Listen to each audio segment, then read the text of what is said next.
Hello! What's up mga guys? Ito na yung ano natin, yung tinatawag na buga. Buga lang ang malakas. Ito yung inasimbol natin dalawa mga guys.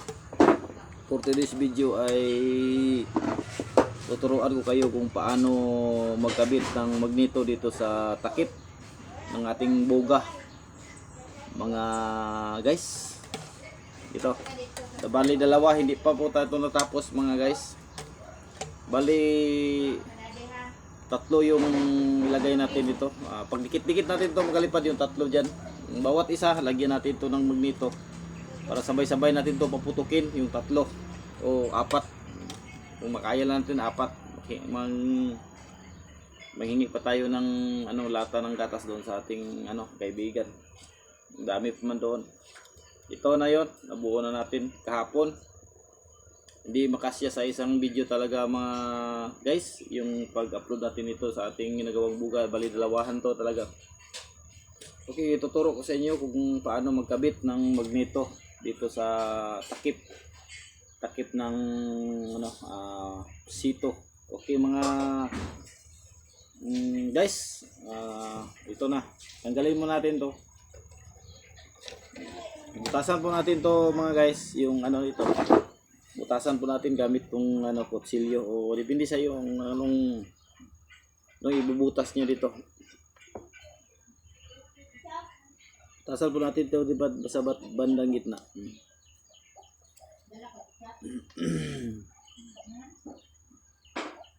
Ito na mga guys. Tandahan lang pagbutas.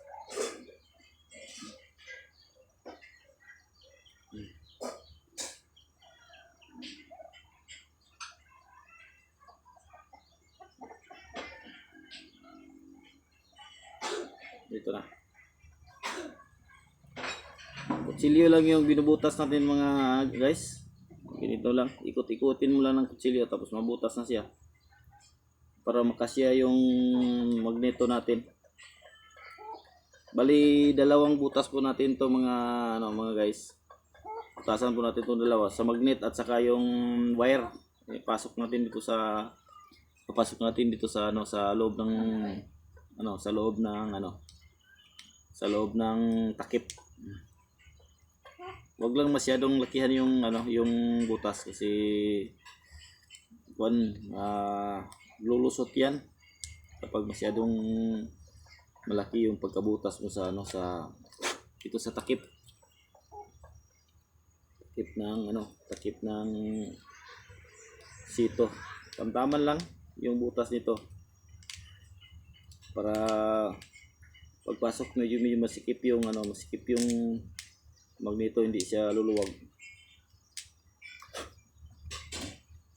Dito natin ipapasok mga lipad guys. Dito yan ipapasok. Dagdagan pa natin to ng konti, medyo kulang pa. Gag yung tubig.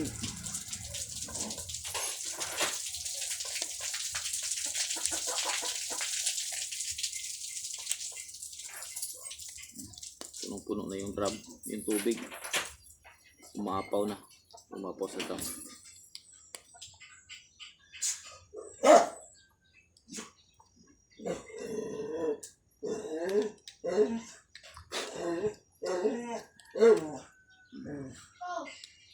Ito na mga guys. Ito meron ng butas. Ipasok niyo lang sa takip yung butas nito. Yung tama-tama lang yung magneto na hindi siya luluwag. Tama lang yung sikip yan. Yan mga guys. Yan na. Tapos pa tayo guys, magbutas pa tayo ng isa dito sa ibabaw kahit maliit lang para makapasok yung mga guys, yung wire lang, yung wire na maliit. Yung makapasok mo siya mga guys.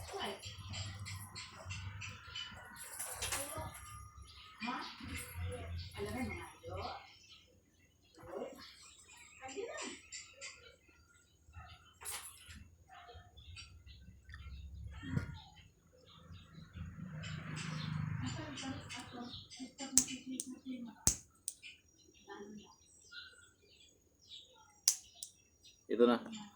Pasok natin to. Yan. Pagpasok mo ng ganyan. Yan, pasok na. Tapos itong isang wire, kailangan mo ipasok din sa loob. Ito muna yan ipapasok sa ibabaw. Bali dalawang butas ang gawin mo. Yung isa ay medyo maliit, yung isa ay medyo malaki. Yung sa magneto at saka sa wire. Ganun lang mga guys, yung pagkapasok. Kailangan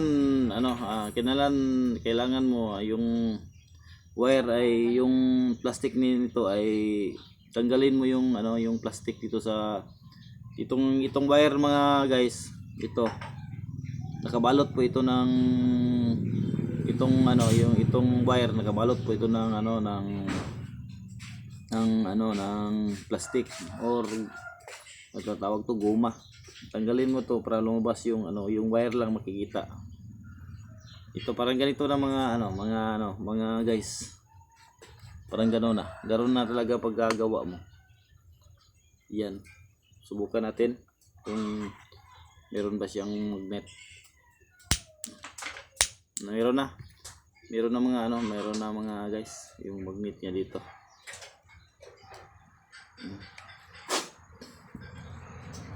Meron na, na siya. Nagkukuryente na. Ito mga guys, tingnan nyo.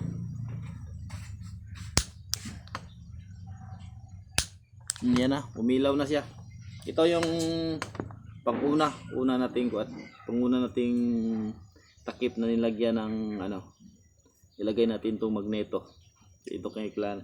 Ito yung pangalawa naman. Galin mo natin itong isa. Ito mga guys, ito muna yung tingnan nyo. Ito yung wire. Tanggalin niyo ito yung plastic. Yung nakatakip sa sa wire ito. Ito na 'yon, kikita na 'yan. Yan.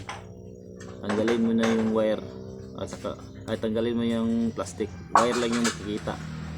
Yan ang mga yun ang mga guys, tinanggal natin yung maliit na nakabalot sa kanyang wire. Yan. Parang ganyan. Yung pangalawa. Ito na nabuo natin, pero kulang lang yung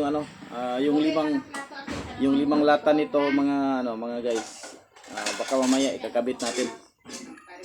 Medyo busy pa tayo ngayon kasi meron pa tayong trabaho. Ito na muna. Yung pangalawa natin na natakip, ganun pa rin yung pagkabutas. Ganun pa rin pagkabutas mga guys. Itasan pa rin natin. Parang ganun din kalaki.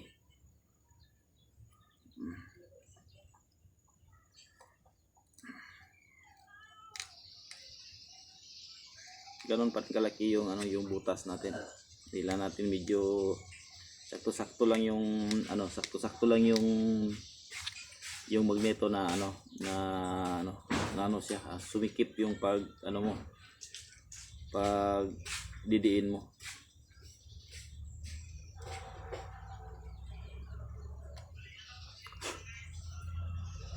Gamit itong kutsilyo, depende na yan sa inyo kung anong gamitin niyo mga kalipad. May matalim lang yung gagamitin niyo talaga. Yung matalim. Napakadali lang yun mga kalipad. Then pagkatapos niyo itong ang magpatibay nito yung yung tinatawag natin na stick glue. Yan talaga yung magpapatibay nito, yung kinakabitan natin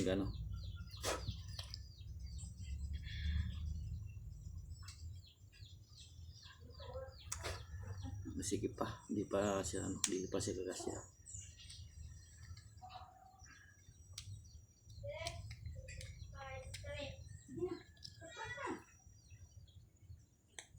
Sabay-sabayin natin ito, puputukin natin itong mga guys, yung tatlong ginawa natin.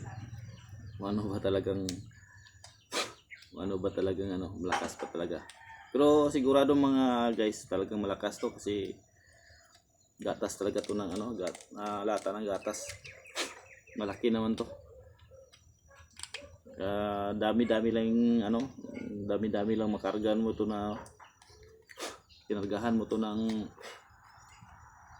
Alam, madami yung makarga muna dito na ano, mga guys, mga ano, mga yung makarga na yung tinatawag na ano, yung flying tiger. Pag maliit lang, hindi yan ano, dapat kung ano, kargahan mo talaga ng ano, ng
yun ang mga guys, yung pangalawa nakabit na natin. Subukan natin kung medyo umilaw ba, medyo magnet. Meron na mga ano, mga guys, yan. Meron na. Tapos ito mga ano, mga guys, lagyan po natin to ng ano para tumibay siya.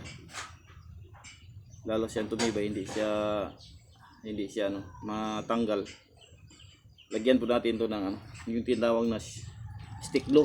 Ito papasuin po natin ng stick glue.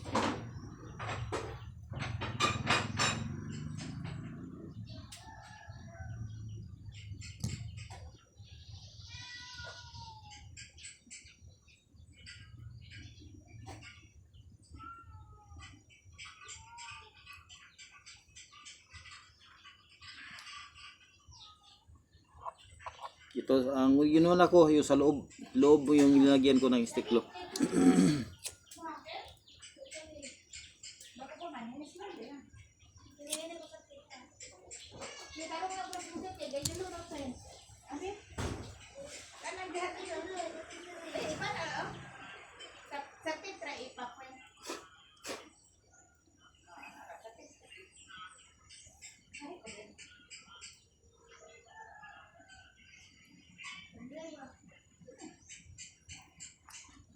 Dagdagan pa natin.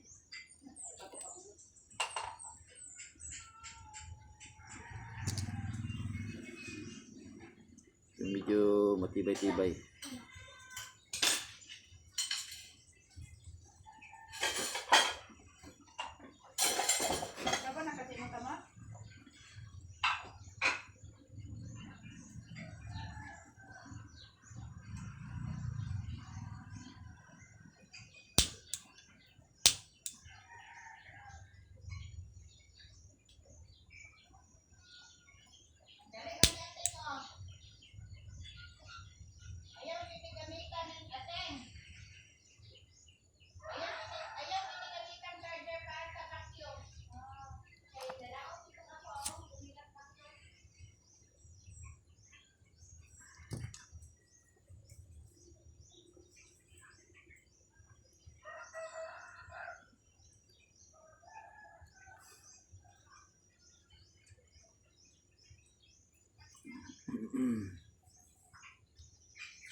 Bali mga guys, yung ano ito, paglagay natin ito ng tinatawag na stick glue sa loob at saka labas, yung paglagay para hindi siya parang matibay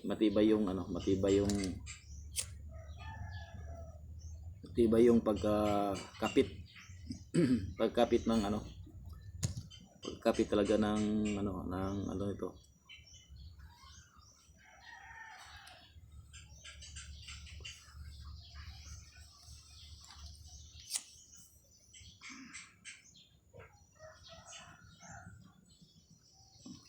Pwede hindi siya matanggal.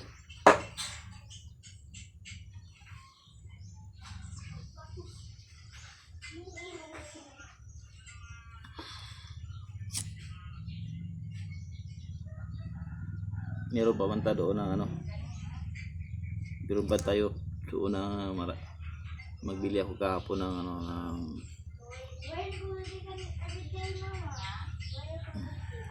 meron pa man ako doon ng tiklo na kabili ako kahapon.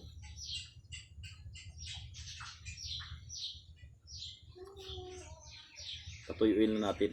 Medyo basa pa.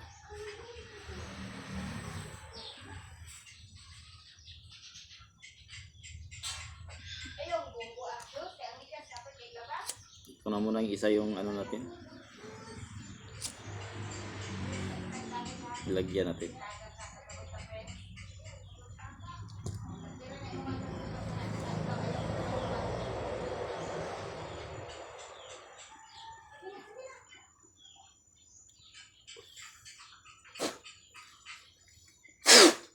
Meron pa tubig sa loob, hindi siya kapit.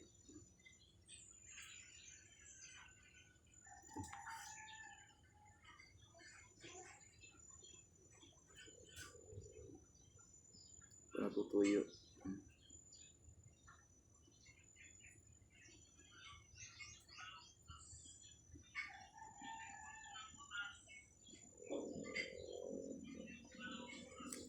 Yung isang ano, kunin natin ito yung isang maya na.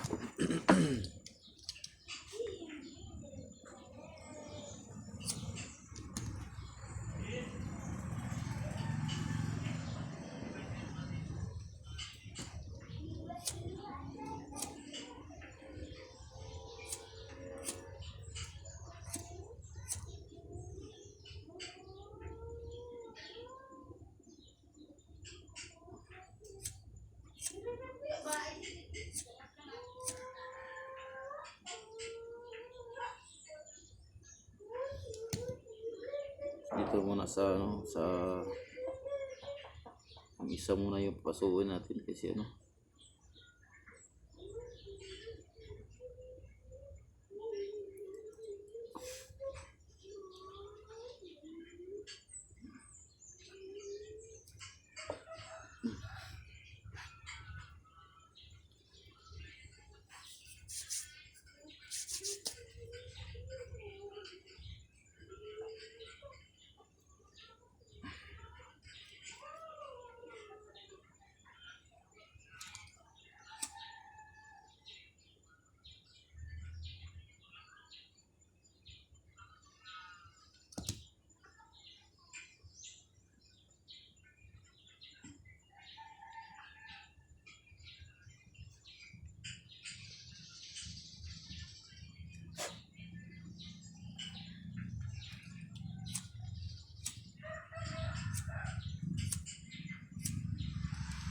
Ito ano, yung isa.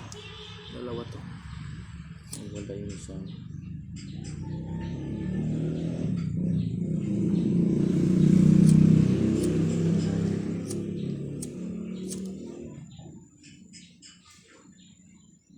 Mahina talaga to umilaw.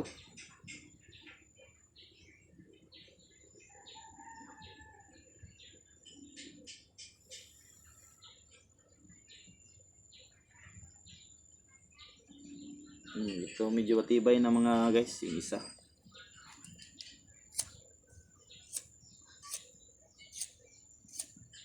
Yung lighter natin nagluko na naman. Di siya titinong